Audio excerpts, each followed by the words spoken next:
Personal ding ininspeksyon din na Governor Lilia Nanay Pineda at Mayor Jeffrey Loriz ing bayong water purifier facility king Barangay San Juan Banyo Arayat a proyekto ning provincial government ning Pampanga.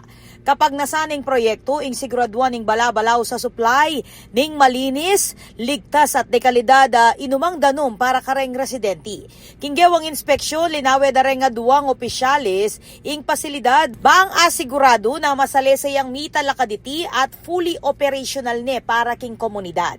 Agpang kang Gov Pineda, prioridad ning provincial government, ing kabulasan dareng balang Kapampangan, inya balaos ng patupad ren proyektong ating direktang benepisyo king publiko.